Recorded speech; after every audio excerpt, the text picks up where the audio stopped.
Hello everyone, welcome back to another vlog and another topic that we're going to delve into on Confidence Hype YouTube edition.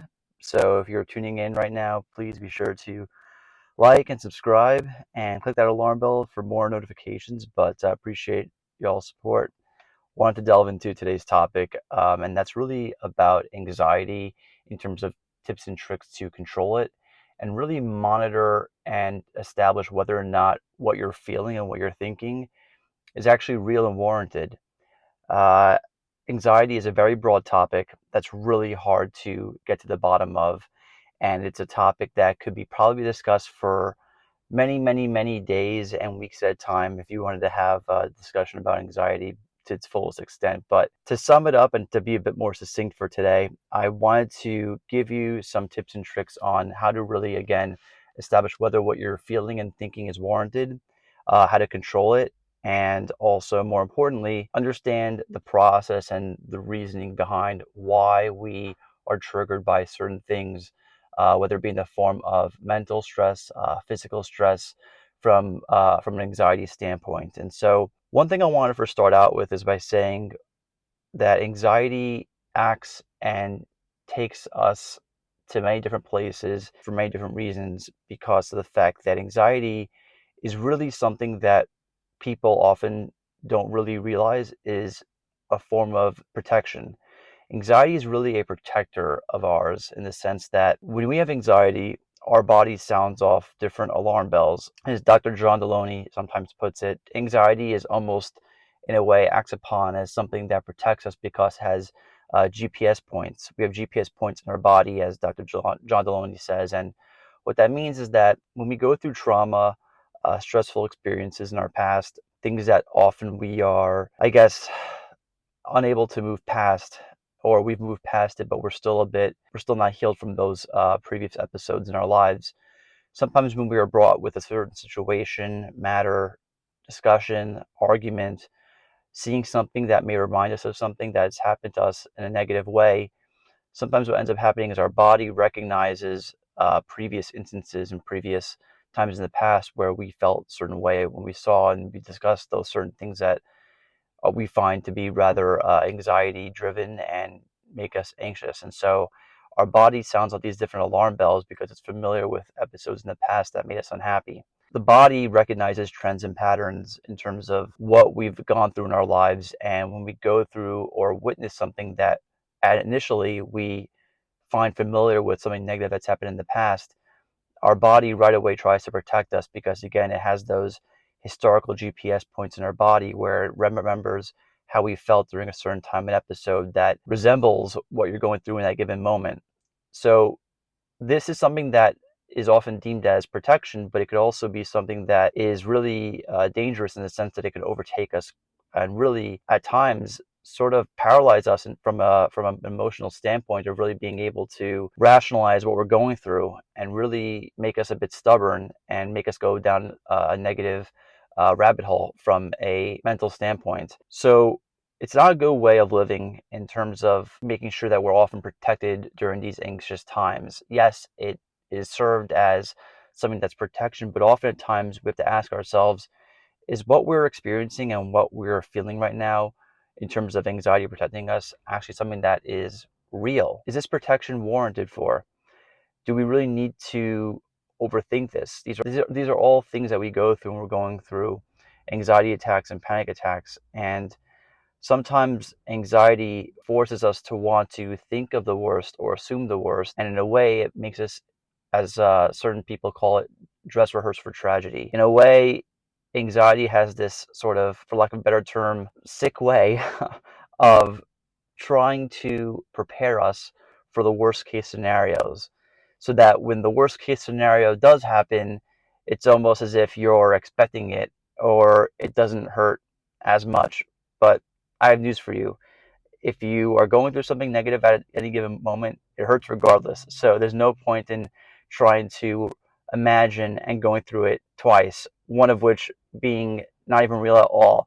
And the second part of all may not even be real at all, even close to happening. So How do you really understand whether or not what you're going through is actually relevant when you're hit with an anxiety attack and you're hit with anxious feelings? So what's important to do is when any given moment is to write down the emotions and thoughts that you're going through at any given moment. You want to write down the specific moment or saying or topic of discussion or anything that you read. You want to write down what is triggering those anxious feelings in your body. And you want to also track down the emotions. What are the automatic thoughts that are coming to your head? And really, what are you thinking in that given moment when you're hit with that anxiety? Are you assuming something negative is happening in any given moment? Or are you assuming that what's happening to you right now is going to lead to a long-term effect or a long-term downfall? And you want to be able to write down all these feelings and thoughts, write down what triggers you, write down the emotions that you're feeling at that time, write down what you're thinking and feeling because of what's triggering you, what you think is going to happen. And you want to be able to thereafter, most importantly, provide evidence-balanced thoughts. You really need to try to rationalize and really understand, am what I'm thinking and feeling, is it actually warranted and is it real? And when you write down your evidence-balanced thoughts to sort of negate or prove whether or not what is or is you're thinking about and worrying about real, that's very crucial. It's a form of cognitive behavioral therapy, CBT, and it's very important. And as I mentioned before, when you go through this exercise, you sort of are able to underline and determine, is what I'm worrying about actually real? You'd be shocked because sometimes you'll realize that when you try to provide evidence-balanced thoughts, you come up with stuff to prove your negative feelings are actually not warranted. It's an interesting exercise to try and do. And sometimes you'll realize that while you're going through this exercise, you'll realize that what you're thinking about and what you're worrying about really has no merit. Even though it may feel familiar from a negative episode in the past, a traumatic episode in the past, what you're going through in that moment while your body's trying to protect you, it doesn't need to protect you. And you can let yourself go and move on and just accept what's happening and realize that doesn't mean that it's going to lead to a catastrophic episode. One simple example is, and I'll admit it, is one time I got a very random email from Human Resources saying that they wanted to chat about something relating to an invoice that they had gotten. And it was a invoice relating to something that is involved in my department. And I was saying to myself, why would Human Resources try to discuss an invoicing question about something that's involved in my department that they have nothing to do with? And it turns out that in that given moment, my automatic thought was, oh boy, I'm in trouble. HR wants to speak to me. Maybe I'm not doing well in my job. Maybe I'm going to be let go. All these horrible, catastrophic thoughts went through my mind. I wrote down how I was feeling in that given moment. It reminded me of the time when HR, once before, when I got laid off in the past, they reached out to me and said, hey, let's chat. Every time they say something to you and it's sort of vague and very ambiguous, you assume the worst. And I thought the worst when this happened to me, when HR reached out to me and said, hey, we just want to talk to you real quick about something relating to an invoice. It sounded very vague and ambiguous, and right away I thought of the worst because my body had the GPS point in me to remember what had happened to me previously when HR had told me they wanted to chat and ended up me getting laid off. So in this specific instance, what ended up happening was I tried to write down and try to think of reasons as to why what it is or is I'm feeling is right or wrong. And what I ended up determining was the fact that really I was doing great at my job, so I didn't have to worry about anything performance related. Number two, they did specifically mention it had to do with invoicing. And even though that might be weird, it's not as worrisome as someone just, ambiguously saying, we'd like to chat with you, because that can mean a number of things.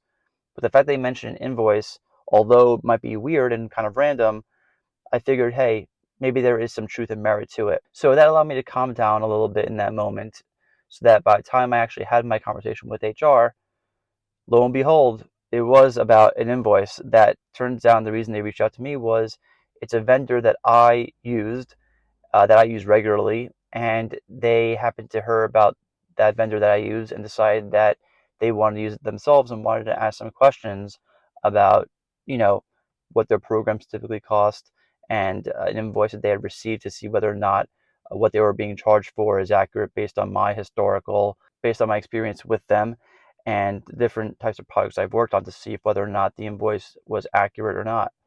And I ended up realizing that I had ended up worrying for nothing, and I had catastrophic thoughts, and I had basically assumed the worst because my body recognized instance in the past and automatically assumed the worst. But by sort of providing evidence-balanced thoughts in that given moment, I realized that it may not be as bad as it was, and it wasn't as bad as it was. So this just goes to tell you that anxiety is something that we all go through, and it's because of the fact that our body is trying to protect us because it recognizes historical patterns and episodes that we've gone through.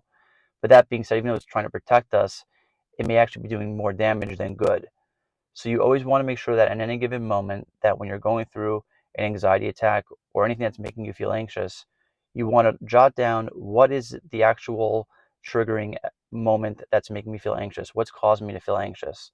Number two, you also want to think about what are the emotions that I'm feeling at this given moment. Is my heart racing? Am I feeling hysterical? Is my face turning red? Do I feel angry? Do I feel... You want to jot down any emotion you could possibly think of so that you could go back and remember this specific episode and put it to use for other instances going forward. And then afterwards, you want to be able to also write down what are your thoughts. So if, let's say, I get an email from HR, my automatic thoughts are, oh boy, I'm getting fired. Uh-oh, I'm going to be on a performance improvement plan. Uh-oh, there's going to be a mass layoff. Uh-oh, I need to take a pay cut. Whatever it might be, those are sort of catastrophic thoughts that you might think about. But then when you actually do the evidence-balanced thoughts, when you sort of try to rationalize these automatic thoughts, in my particular example, I said to myself, well, when they reached out to me, they specified something related to invoicing, which is rather specific. So it's nothing to do with firing or job performance or anything like that. And number two, I simply said to myself that, hey, just because they reached out, I didn't think it automatically meant that it was going to be a worst case scenario. And lastly, I said to myself, I've been doing a really good job lately at work, and there's no reason for them to really fire me for anything performance related. So that made me feel a little easy too. And so when you do these little exercises and you're able to balance your automatic thoughts with real evidence, it actually makes you realize that what you're feeling and what you're thinking may not have any merit. So these are just little tactics and tips and tricks for you to really use to your advantage whenever you feel anxious. And I hope you put them to good use. Really enjoyed talking about this topic today. Please like and subscribe. And I hope you enjoyed today's vlog. And I'll be sure to come back to you with more content on similar matters like these in the coming days. Take it easy.